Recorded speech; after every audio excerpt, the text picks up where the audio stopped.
नमस्कार friends, Mishra sir mining class YouTube channel में आपका स्वागत है।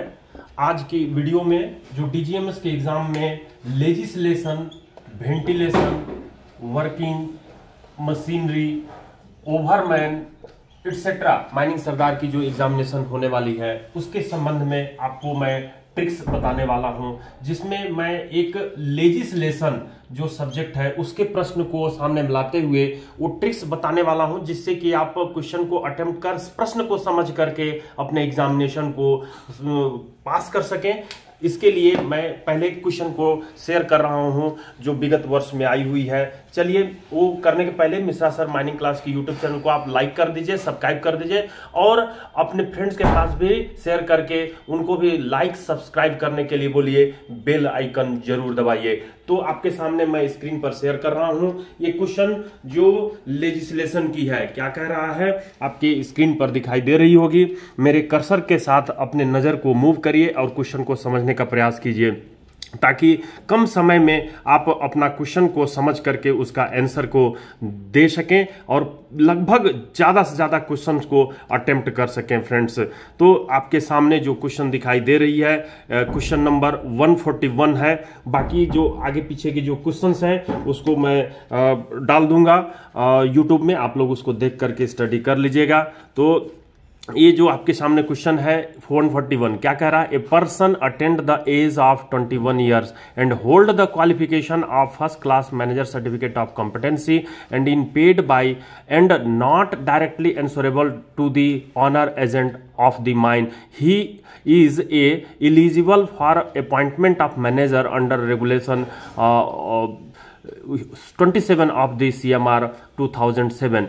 तो ये एक कंडीशन दे रहा है जिसमें कि 21 साल किसी पर्सन का उम्र है, जिसका क्वालिफिकेशन कहा जा रहा है first class manager certificate of competency का है, और वो paid by and in paid by and not directly, और उसको पेड किया जा रहा है। साथ ही वो ऑनर एजेंट, माइन के जो ऑनर एजेंट हैं उनके प्रति एंसरेबल नहीं है।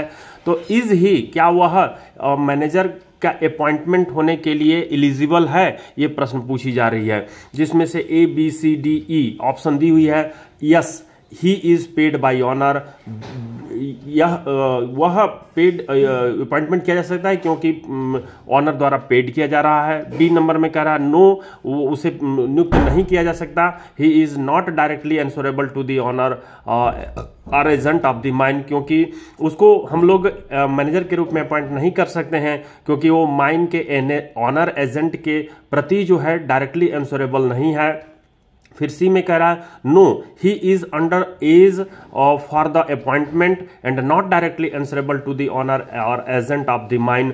वो नहीं अपॉइंट मैनेजर के रूप में किया जा सकता है क्योंकि वो अंडर एज है और वो ऑनर एजेंट के प्रति डायरेक्टली एंसरेबल नहीं है, इसलिए उसको अपॉइंटमेंट नहीं किया जा सकता। The number, yes, he attend the required age for appointment of manager, none of the M. तो यहां पर आप जो रेगुलेशन 27 का 2 सब रेगुलेशन आप जब पढ़ते हैं तो उसमें ये पता चलती है कि किसी भी व्यक्ति को मैनेजर के अपॉइंटमेंट के लिए 23 ईयर से कम एज नहीं होनी चाहिए। तो ये जो no, he is under the age, वो अंडर एज वाला व्यक्ति फर्स्ट क्लास प्राप्त कर लिया है लेकिन अंडर एज वाला है, इसलिए इसको अपॉइंट नहीं कर सकते।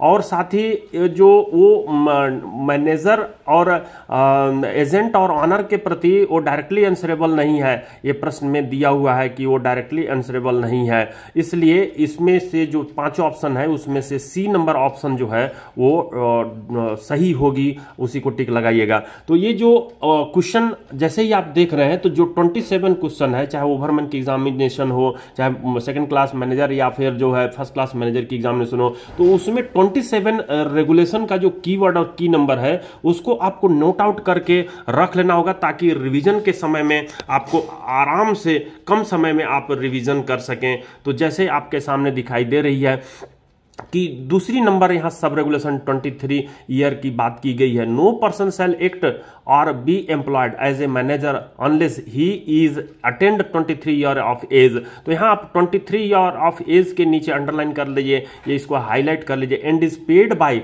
And is directly insurable to the owner agent. इसी से प्रश्न पूछी गई है, वो डायरेक्टली इंश्योरेबल होना चाहिए ऑनर एजेंट का और उसे पेड किया जाना चाहिए, तो उसको पेमेंट मिलनी चाहिए। तो ये कंडीशन है जिसमें 3 नंबर को भी आपको ध्यान रखना। यही प्रश्न तो नहीं आएगी, लेकिन इस रेगुलेशन से डेफिनेटली है कि ओवरमैन एग्जामिनेशन हो चाहे सेकंड क्लास या फर्स्ट क्लास का हो, उसमें जरूर आपकी इससे प्रश्न पूछी जानी है। इसमें साथ ही कहता है subject to the provision of sub regulation 4 no person shall act or continue to act or to be appointed as a manager of a mine or mine the average output of which correspond to the figures given in the column first of the table below unless he holds the corresponding qualification given in the column 2।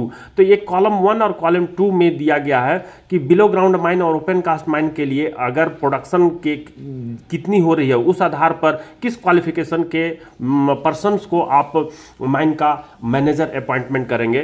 तो इसमें पहला number जो column है जिसमें below ground की mine के लिए बताया गया है कि 2500 टन एक महीने में और उससे अधिक आप उत्पादन अगर कर रहे हैं तो आपको फर्स्ट क्लास मैनेजर सर्टिफिकेट जो not restricted to open cast only के लिए होगा, यानी कि अनरिस्ट्रिक्टेड वाली फर्स्ट क्लास मैनेजर सर्टिफिकेट की जरूरत पड़ेगी जब 2500 टन से पर मंथ से अधिक उत्पादन। उसी के साथ ही 2500 टन पर मंथ से जब अधिक उत्पादन नहीं हो रही हो, 2400 हो रही है, 2000 हो रही हो, तो उस केस में फर्स्ट क्लास, सेकंड क्लास या फर्स्ट क्लास या सेकंड क्लास जो कि अनरिस्ट्रिक्टेड वाली होगी, यानी नॉट रिस्ट्रिक्टेड वाली होगी, और अनरिस्ट्रिक्टेड जो कि not restricted to open cast वाली होगी, उसको हम लोग अपॉइंट कर सकते हैं। फर्स्ट क्लास हो या सेकंड क्लास सर्टिफिकेट वाला हो, उससे 2500 टन से कम उत्पादन वाले में कर सकते हैं। For open cast mine only, जब 25 ओपन कास्ट के लिए अगर अपने को ध्यान में रखना है तो ये जो दिखाई दे रही है कि 20,000 cubic metre per month of material handle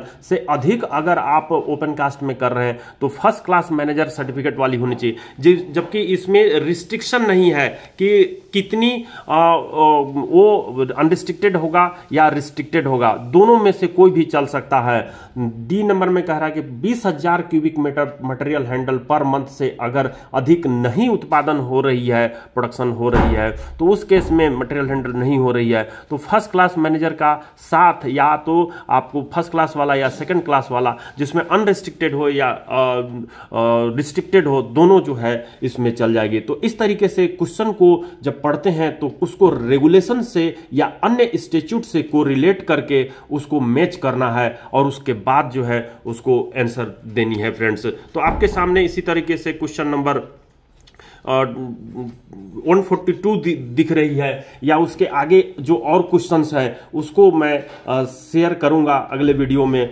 आप जो मिश्रा सर माइनिंग क्लास की यूट्यूब चैनल है, उस साथ ही जो क्लासेस चल रही है उसको अटेंड कीजिए। जो वेंटिलेशन की क्लासेस चालू होने वाली है उसको अटेंड कीजिए, या फिर लेजिस्लेशन की जो क्लासेस चालू होने वाली है उसको अटेंड कीजिए और अपने एग्जामिनेशन को पास करके दिखाइए। फ्रेंड्स, अगले वीडियो में फिर से मिलते हैं मिश्रा सर माइनिंग क्लास की यूट्यूब चैनल को।